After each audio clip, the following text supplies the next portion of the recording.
Love it.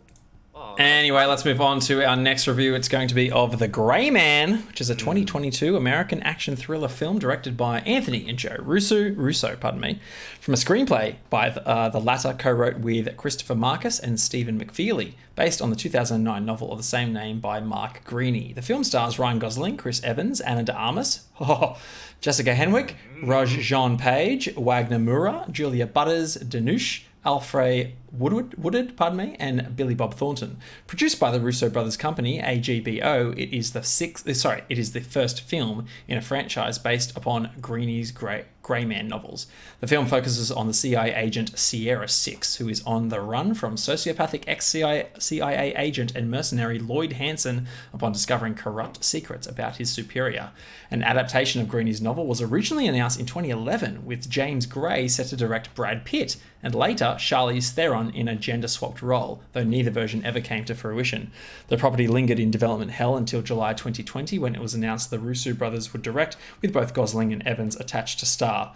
Filming began in LA in March 2021 before wrapping in Prague that July. With a production budget of $200 million, it is among the most expensive films made by Netflix.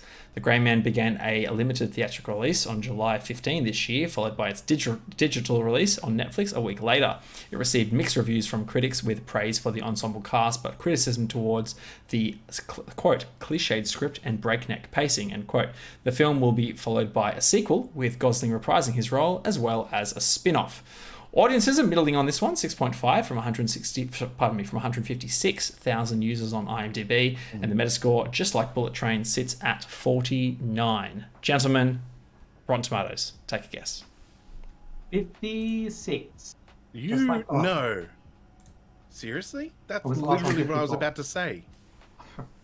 What can I say? Other than 56. Great minds. 56. Donkey. I don't think it's higher than 56. Well, then 54. I'll go. I'm going to say 54, like I did for the first one. 6. 60, Jace, you said? You're all wrong. 46%. Okay. Rotten. Gents, rotten. It's Less than half. Giving it there. I'm just going to throw it to Mr. Mira because he sat out of the that's first fair. review. Yeah. Jason, this is the Russo brothers. This is the pair that brought us Infinity War, Endgame, Yep. And you know what else that bloody brings you? Civil War, You know what else that brings you? A high massive expectations. Oh, right. budget. But it's a Man Netflix with a original, sir, so I'm keen to budget. hear your thoughts on their latest cinematic effort. So I watched this film when I got home from work, and I'm like, I know we need to watch this film for the show, and kind of looks okay. I kind of like Ryan Gosling. Be interesting to see him in an action role. And then I heard that Anna de Armas is in it as well, and I'm like, sold. So then I Done. sat down and watched it, and I think my whole viewing experience was just, Jason, I just got home from it, and I'm talking to myself. Jason, just got home from a long day at work, and I need something to enjoy, something to watch, and something to switch off and just absorb things, which is Netflix. Otherwise, I literally, before the show, as I was eating dinner, I was watching Bluey. Which, if you haven't watched Bluey before, Bluey's awesome. What the hell is Bluey? Bluey, You mean the kids show? I mean a kids show, Bluey. Yeah. The blue healer dog. He's a blue healer. Yeah, blue Yeah. blue cattle. Blue Yeah. healer. It's an ABC production, yeah? That's Yeah. why I signed up to ABC iView to watch. It is an internationally renowned TV show. It is. It's pretty Very- popular. So we started watching it at work, and it's very good. Anyway, I'm not talking about Bluey.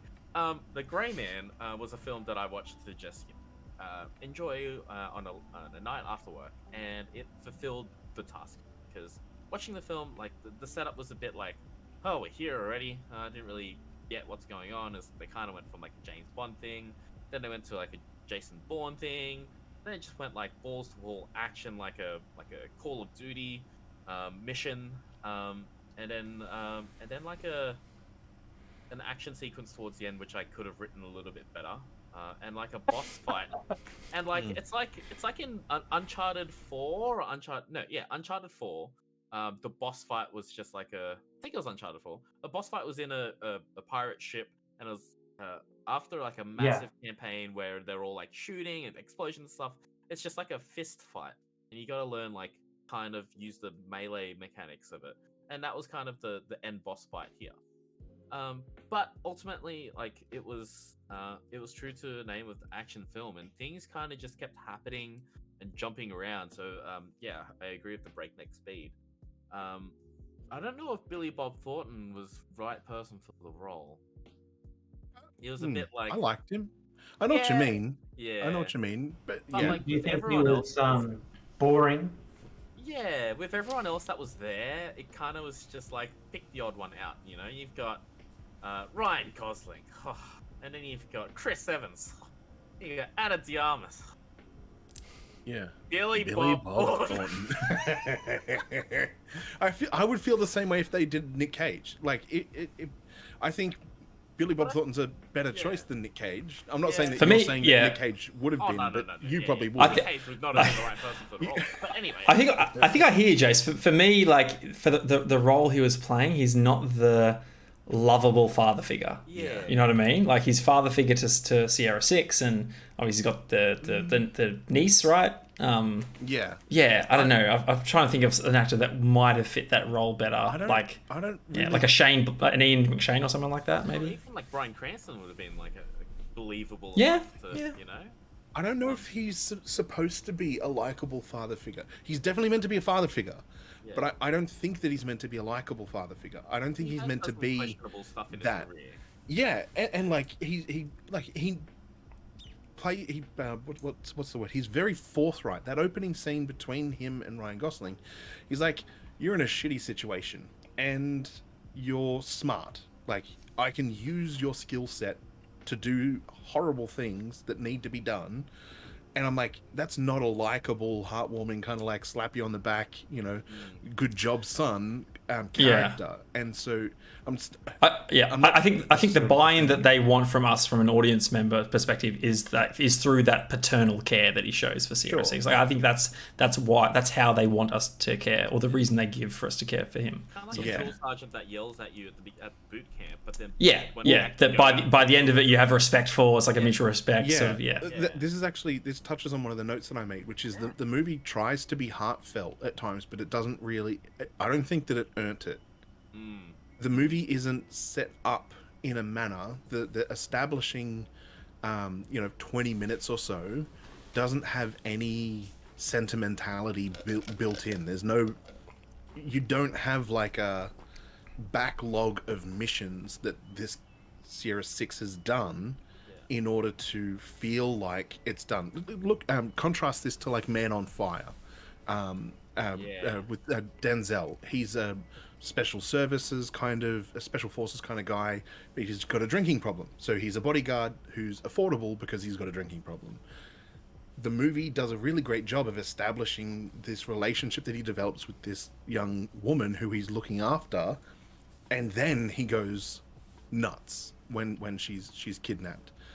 This is meant to be that kind of character. He's meant to have some type of strong emotional connection to this niece character, and they don't spend any time, like they spend so much time rushing through all of this stuff to get to a point where you're meant to give a damn about this relationship that they've got, but they haven't actually done the legwork. They haven't laid the tracks to actually make that make any sense. And even when they grabbed her, it was just like a smash and grab, like cutaway couple of seconds scene as well. I kind of feel like she was a character that was just thrown into the mix. It's like, how are we going to get to Billy Bob Thornton? Yeah. Well, he's got a niece, right? And it's like, there, we've got it. Yeah. But Which makes that me really curious to see how it's written out. Obviously, you got a few more pages in the book to see how that's fleshed out. Yeah. But yeah, which makes me wonder like how close to the material that they stuck to it, because it seemed like. Is this based off a book as well? Yes, this is a novel series. Oh, because Every bloody thing is based off a book, Terry. It's terrible. Because they went Well, I guess balls to the wall, like because like the action sequences that were there, like I said, it was like a Call of Duty mission. Yeah. Just like balls to the wall action. There are times where like things Pretty slick. just escalating and escalating and escalating. Yeah. And Ryan Gosling does some awesome things. Like as a character, there are a few moments where he did things and I'm like, that's cool. I wouldn't have done it like that, but that's cool, you know. I Yeah. wouldn't have thought about it that way. Hey, thanks for the raid. Yeah, thank you, Charmandosaurus. How are you? And Hope your so- stream was well. We're just reviewing The Grey Man right now. Jason is mid-thought. Yeah, and so that action sequence in the town square was just like escalating and escalating Yes. and ramping up and Oh ramping gosh. up. And that was awesome. Like the whole time that was happening, I had finished dinner by then, so I'm just sitting there like, damn, they're like really going for it, and the shit Yeah. is going down. I'm thinking about it in the sense that like, what's her name? Jessica Henwick's character, the CIA handler, is like, this is going to be an international incident. How are you going to Yeah. get yourself out of this right now? That's So- yeah. It's, Talk about that 100%. character for a bit. Yeah. That character has this weird turn at the end where, Yeah. like, she's the moral center for the CIA up I until a hate the point end of this movie. when she can choose not to be, and she like chooses fucking not to be or something. I didn't understand her arc Yeah. in this movie at all. I was like, whoa, what's happened to this character? Yeah. And that is the extent of my thoughts about that particular character. Yeah, I thought it was really I interesting. I'll called get her to in my notes the "this is a mistake" woman. I'll get towards the ending there in a Oh, I moment. love that. There are some characters that were a bit wasted. Her the mentor that and then towards the end, I can't remember her name. She Alfre Woodard. If that's how you pronounce her name. Anyway, sorry. Like she was kind of like there for a couple of scenes, and again, same thing with the daughter as well. She was kind of just there to serve a purpose, and then all of a sudden just like disappear from the movie to get character from point A to point B. Yeah. So that was like It was just a plot device, a plot advancing device. yeah, and like and that goes to the breakneck speed of this film. It's just ramping up and going and going and going. As characters like go, Ryan Gosling's character, I guess, like as they were the center of the film, the protagonist, they weren't very interesting. Like I like Ryan Gosling in some of the stuff he does, but I think Drive is one of his best films because the character is suited for him to be the subtle, Because he doesn't talk. Yeah, He's a beautiful idiot, is what you're saying. And Yeah. then towards the end, Interesting. the whole film, he's just kind of like making like small talk and chatting and just like talking down to everyone because everyone else is stupid. But it's like you're not really getting much out of him. Like you get it through his actions more. He's just a man of business and he just does it, and he outsmarts like a lot of the situations that he's in. Yeah. But like he's not a very compelling character to follow. But yeah, like the action sequences are pretty cool, and I think the Russo brothers have really cut their teacup from the Avengers films with like knowing how to direct big moments in film. So I think they did really good there, but it kind of let me down towards the end when they're storming the location. Like things and explosions were going off here, left, right, and center, but it was like it wasn't a coherent strategy from what I was like as like the military Yeah, no, I know what you mean. It's like Yeah. we're gonna very minor distraction, but we're really just gonna run at a at the bottleneck. gate. Yeah, but somehow managed to dodge bullets. Just to dovetail that thought with my own, this movie ends poorly. Like it becomes a mess, and I think the mess exists because of the shortcuts that they took to get to the end. It's kind of like, I don't know, paying to get through content just to fight the end boss, but then you're like, I don't really know the controls very well.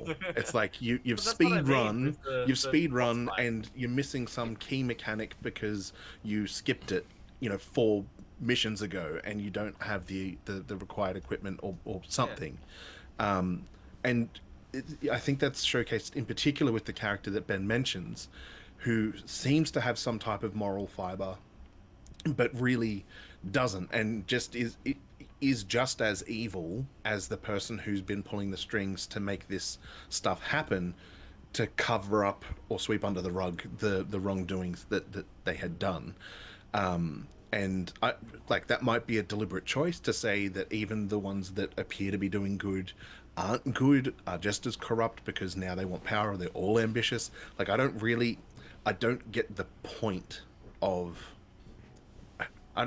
I feel like the movie's trying to make a point, but I don't really know what that point is. And I don't know if that's because I've completely missed it, or if they've just done a poor job of establishing exactly what it is that they're trying to achieve. If all they were trying to achieve was making a stylish, slick at times, sometimes funny, a little bit quirky action film, great, they did so. But they didn't end it very well from a story standpoint for me.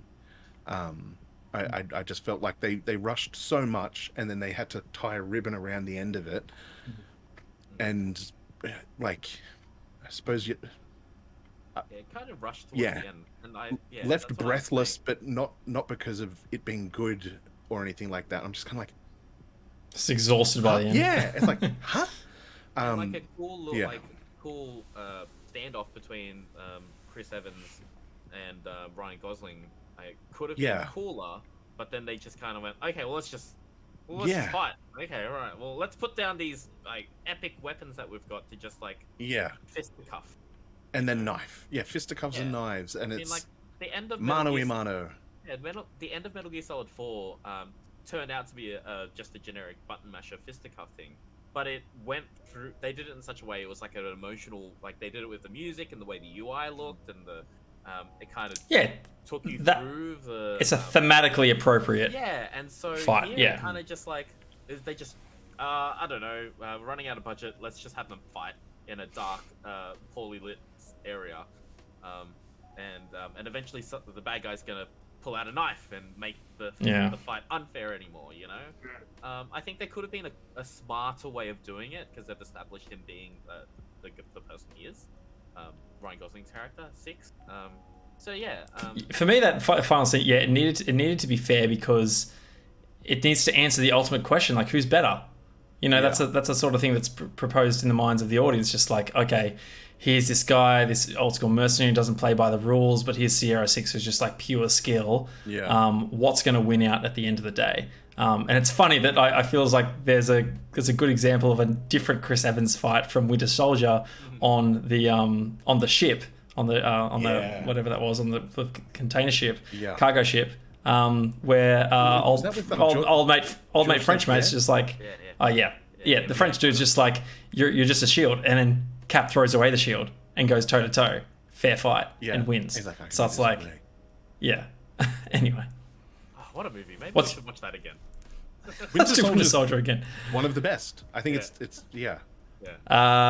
Jason, that's any more probably, thoughts? I'm keen to see your verdict. That's probably the end of my thoughts. I mean, I was really happy to see Jessica Henwick in it. I was like, I don't know, I really liked her in Iron Fist. I know Iron Fist wasn't a very popular film. And Ana de Armas again in a badass action role. You know, I think that was really cool to see her handling herself the way she did with like driving and shooting and everything in between. So I really enjoyed that. It's like when Emily Blunt was in Edge of Tomorrow.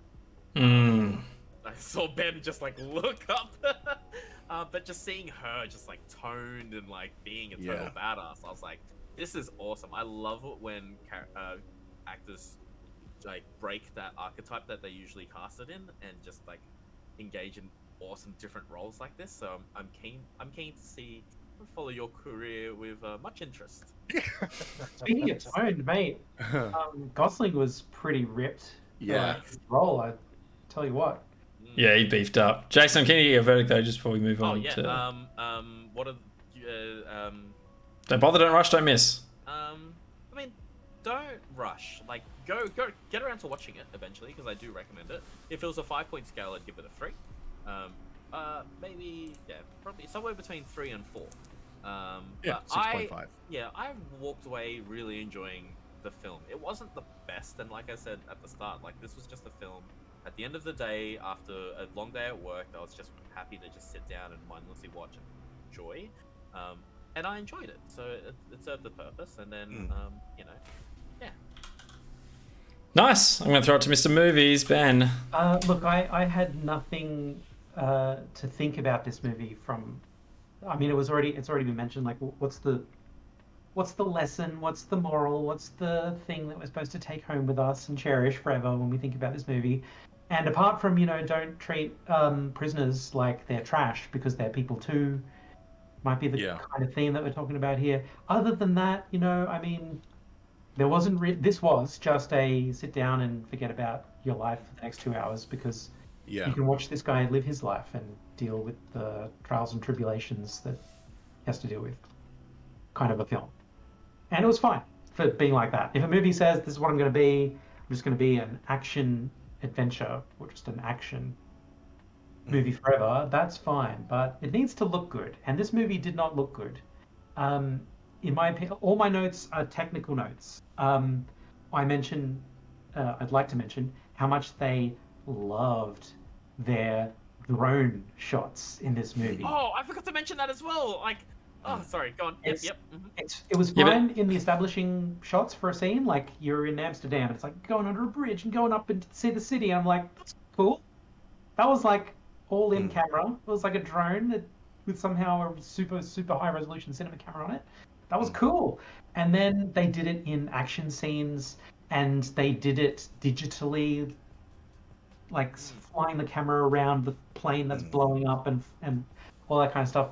And it took me out of the action, and didn't love it when they overused it like that in the action. Yeah. moments. It's like I'm they 100% the paid- same. They paid for it, so they're like, we're gonna get our money's worth out Yeah, of this it's like, drone. well, It's it's like, how drone much? Yeah, this drone costs a lot of money. Let's use it as much as possible.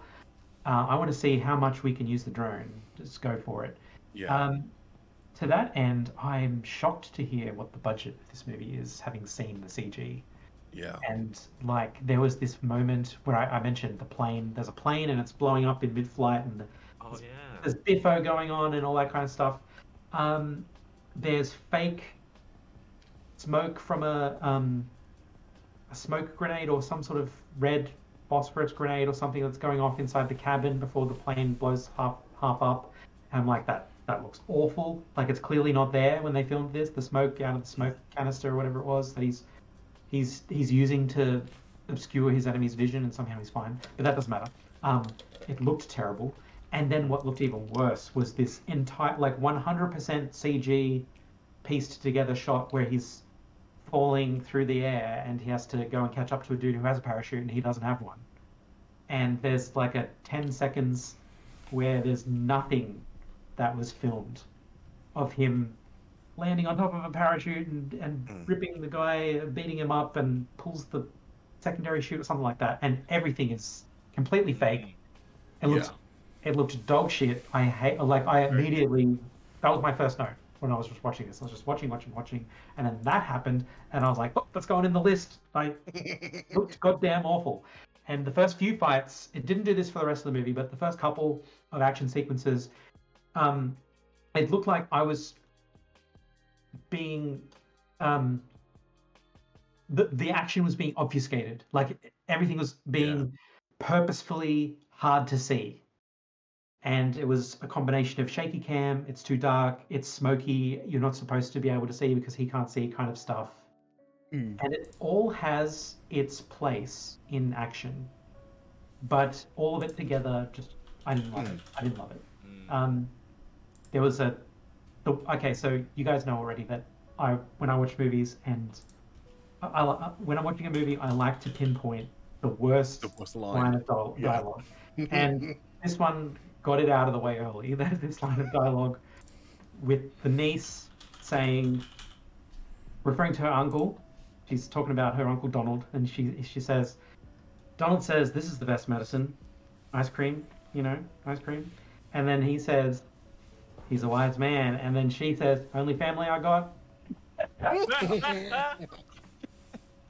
it was a combination of worst line of dialogue written down and also worst line of dialogue delivered, probably because of the first reason. Yeah. And I wrote it down as soon as I heard it.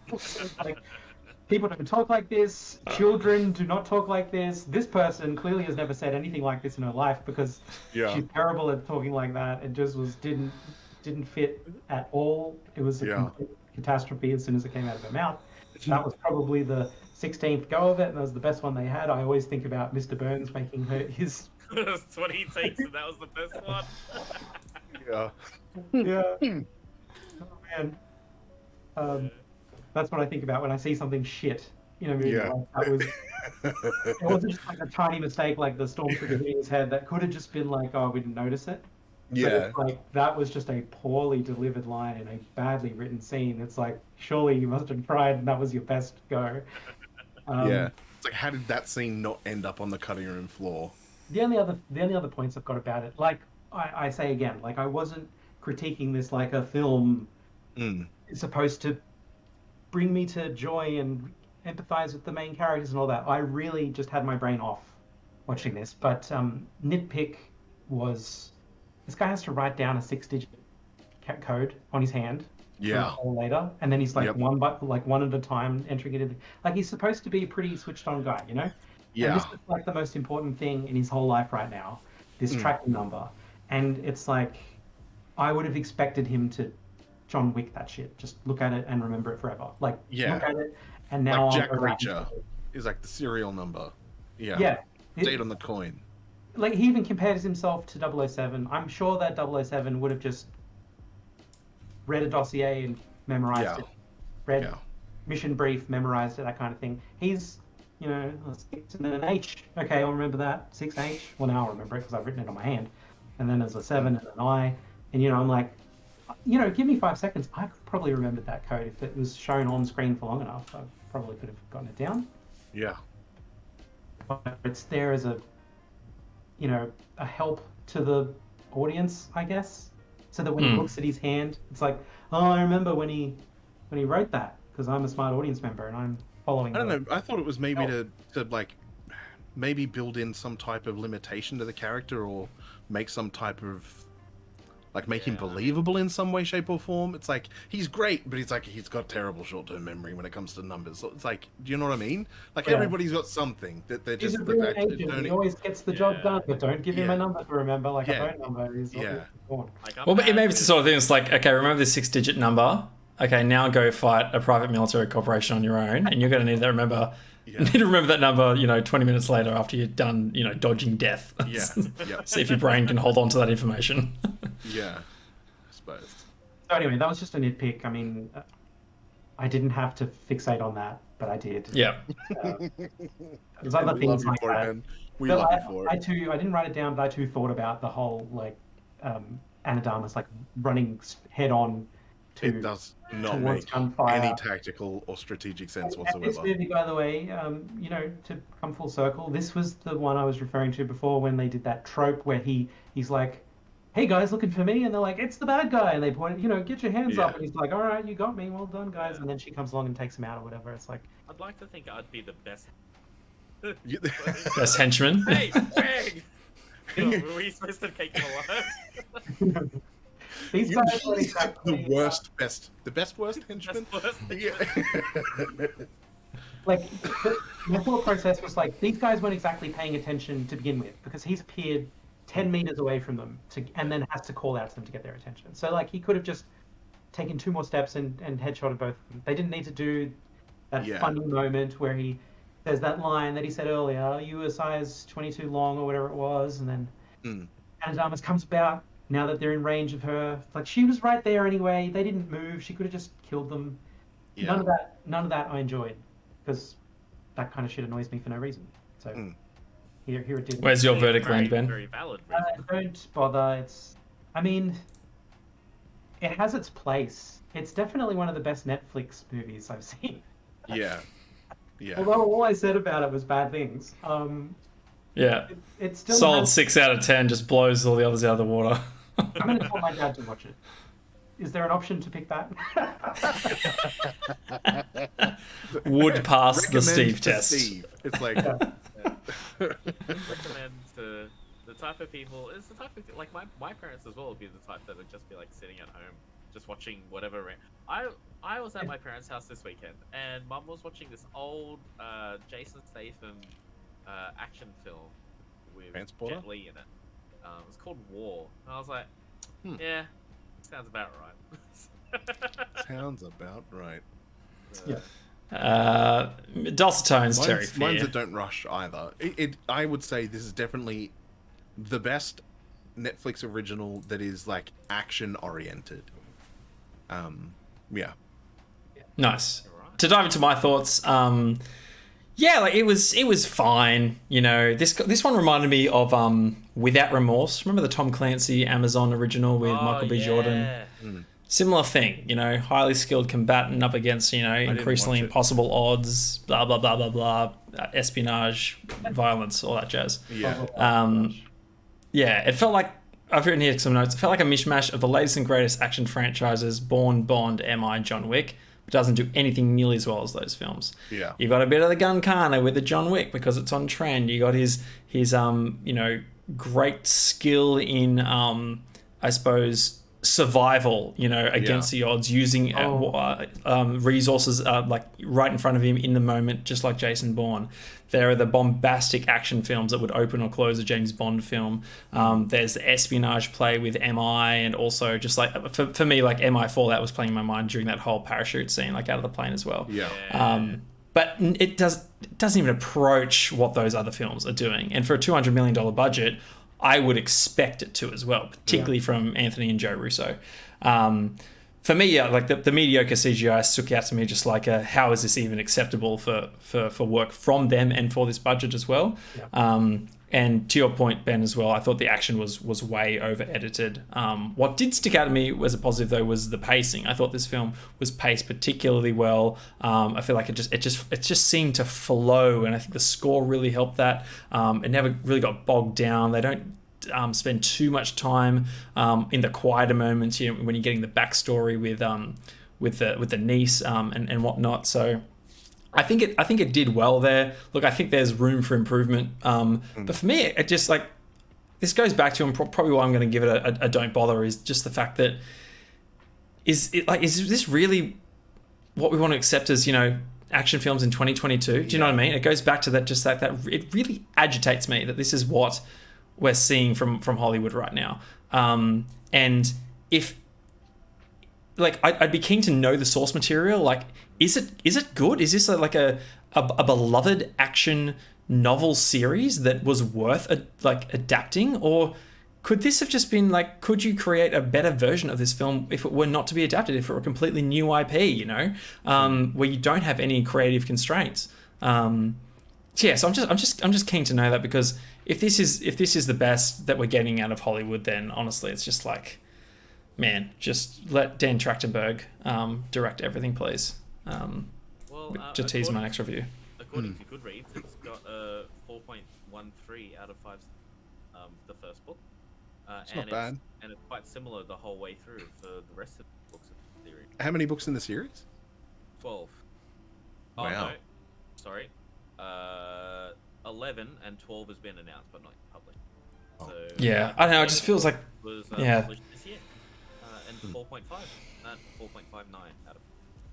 I was about to say, it feels like the well's drying up in terms of adaptations. Like, few and far between are the adaptations we get that really knock it out of the park, or feel like they deserve to have that, you know, sort of adapted for cinema. June was the last one to really knock it out of the park. But yeah, before that, I'm really struggling to think, and then I start to think, do we go back to the wells? Obviously, we've got, you know, Amazon doing Lord of the Rings, and by all accounts so far that show is great. And so I think to myself, okay, it's been 15 years since Bourne. Do we do it again? You know, with a different take, or I don't know. Some of the stuff that I've been seeing, I love The Critical Drinker. I don't know if you guys follow that guy's channel on YouTube.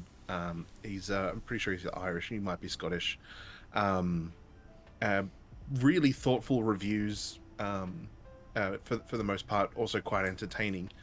Him alongside a handful of other folks, they're talking about how the writing in films and TV shows at the moment just seems to be really lazy. They're, rather than spending the time to establish the things, they just tell you, like, all of the shortcuts that you could imagine being taken are taken in the writing process, and it's kind of shoved through various forms of exposition in your face that this is what this character is, rather than having any kind of scenes written that would establish or support that that kind of thing. And I think that's probably one of the things, like the way things are written nowadays. I think that people are trying to please too many. They're trying to please too many people. I think that we used to get movies that are like not necessarily for everyone, and that's fine because when you make a movie for one particular group, that particular group love the film. Mm. But because I think films and TV shows, they're like, we don't want anyone to be able to say anything bad about our show, and it's impossible to please that many people because people are so different. And I think that it's just kind of snowballed into that with the way that stuff's made. You look at all of the MCU TV shows, they try to put too much politics, they try to put too many social issues, they're trying to champion all of these diversity things, and those things aren't bad things to want to spend time generating discussion about, but you can do it and take your time with it. I think one of the biggest criticisms of the first episode of She-Hulk is exactly that. Like, you've got this boss bitch kind of opening scene of the first episode, but then she ends and she's like, I've had to put up with all of these bad things, and like, I'm always angry and I've had to deal with things that you can't even imagine. And it's like, you haven't established that that's what you've experienced. You're saying that, but you haven't shown us that with this character. And it's, Yeah, there's lazy writing. exactly. And so it's like, you're not, the writers are not giving the audience the ability to get to know their characters in an organic way. They just forcing this stuff in your face to say, this is the sort of character, this is the sort of person that this person is. And that's just the most recent one, because She-Hulk only came out last week. But I think that's it's emblematic of where it's at. I do wonder how much the onus is now, and it's deeper than just our Grey Man review right now, but like how much like Hollywood has noticed, like, that the general populace is gravitating towards these type of experiences where things are a bit more spoon fed. Or that's the what they've come away with as the thing, as the common denominator that they need to implant in all these scripts moving forward. It's And like if that's just kind of polls. It's like paying tell us what you thought about the movie, but you're listening to the people that will actually stop and tell you, and those people are weird and don't know what they're talking about. And so, like, and I'm not saying that's specific. I'm not saying that's definitely what's going on, but I think it's something like that. I don't know what metric they're using to measure how good something is. Yeah. Because, like, it doesn't seem to matter. But, this is a different thing, kind of. Amazon. There's 2 Amazon series that have come out this year. The one with Chris Pratt, and the one with the guy from Blue Mountain State, the Jack Reacher series. Both of them are kind of that action thriller kind of genre, and one of them is getting great reviews, Jack Reacher, and the other one is getting tanked reviews, even though it's probably better than the Jack Reacher series. But because it's got Chris Pratt in it, the reviewers are like, oh, he's like a religious fundamentalist, even though he isn't. And it's like, people are just kind of trying to complain about. Chris Pratt is a religious fundamentalist? He's not, but people are saying that he is, because he has said openly that he is a Christian. But it's like that. Anyway, I'm kind of digressing by mentioning that. Rage. The only difference between these 2 series is the actors that star in it. If you put them side by side, they play kind of similarly. Neither are perfect.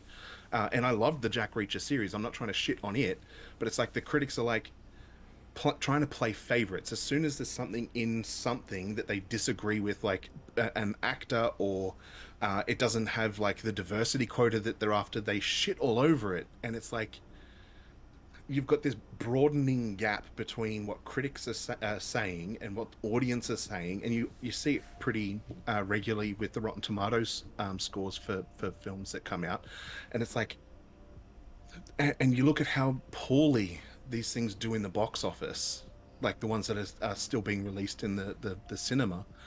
It's like, it's crazy. And I will say, the Jack Reacher comparison, I can't even remember the name of the series now that has Chris Pratt in it. It's Terminal List. I was going to say like Justice List or something like that. Terminal List. That, within the first week of it being out, had something like 100,000 hours or like millions of hours of streaming time, because so many people were like, "This is amazing," and they're recommending it to people and their friends, and they're all watching it, and it's like, it can't be bad if that many people, like, it can't be as bad as you're saying if that many people really want to see it. And I don't know. I think that we're just getting skewed information, and the people that are producing stuff are listening to the wrong people when they produce stuff. Yeah, to go back just to like the lazy writing point, and where I think like we've sort of like the writing's devolved to this point where it's just like I feel like the audience is asking, it's like, just bloody shoot it down my mouth. I don't want to have to chew on this Yeah, sort of I thing. don't want Just to have like to let think me about it. digest it. Yeah. Don't want to have Yeah. to think about it. I want like porridge. for me, what's emblematic of that right now is that what I've noticed recently, and it's happened with some movie trailers or TV show trailers that I've seen, and I think maybe some game trailers as well. I can't remember. I'm struggling to think of an example, but I've definitely seen it at least a few times. Is they'll like, before the trailer even begins, I think it happened with Top Gun actually. They'll take like the most action-packed 5 seconds from the entire 2-minute trailer, play it like quick cut at the start to grab your attention, to say what you're about to see has all this action in it, and then the trailer begins. Then the Universal Studios like logo flies in, and the slow build up. But that's 20 seconds of slow build up that you might lose a viewer to. Yeah. It's like if you don't grab their attention straight away. So it's just like it's like ADHD generation, like quickly like hook them with something. And to your point, Tara, the lazy writing, particularly on She-Hulk, because like if you don't give everyone the explanation about why they need to care about this character in the first 30 minutes or the first episode, then what is going to keep them staying there, returning for the rest of the season? So anyway, I don't know. I've probably got a bit. I don't know. Yeah, what are we talking existential is about the now? wrong word, but we might have got we were talking about like is this what we want from film? Is this what we want? Obviously there was a lot of speculation there, but at the end of the day, like I just can't help but feel as though we're in this horrible creative rut right now, where what we're getting is mostly, it's not even hit and miss, it's hit or miss or miss or miss or miss or miss, and it's like it's like you've got a 1 in 10 shot of actually landing on something good nowadays. The analogy I can, like, you have to pan for that little specks of gold in TV shows and movies, and it like, I'm not saying I or we or any of us could do a better job of making something in this art form, but it's like, is it so hard? Like, are we being too critical? And I'm like, I really don't think so, because we've got examples that we can hold up where they've done a great job. Like we love Snatch. We like, we love The Gentleman. Like Snappy, like it's not impossible to do things that are interesting and good and well executed. Not perfect, but like it's not impossible. So like, why? I don't know. This is why I stopped watching the X-Men movies that were coming out, because they were just garbage. Right. I'm like, yeah. I stopped watching them. I don't want to vote with my dollars. I don't want it to. I want to vote with my dollars, and I don't want them to have my 2 bob. So it's like, maybe, like, do we cancel our Netflix subscription, and then like that idea has floated in my mind, honestly. Like connect it, watch, and then like disconnect it. Like, you guys hear about like a lot of people actually have been? They have, Netflix are tanking. They lost subscribers for the first time in their history. Last quarter or something. And not by anyway. To your point, just around like expectations, Terry. Like, I don't think we're being unreasonable. And I'll end on this point. Everything, Everywhere, All at Once could have been made 8 times for the same budget as The Grey Man. $25 million budget. Everything, Everywhere, All at Once. So there you go. Anyway, that is our review of The Grey Man. So I probably got shit on more than it deserves, but I think it just encompasses our general feelings about Hollywood at the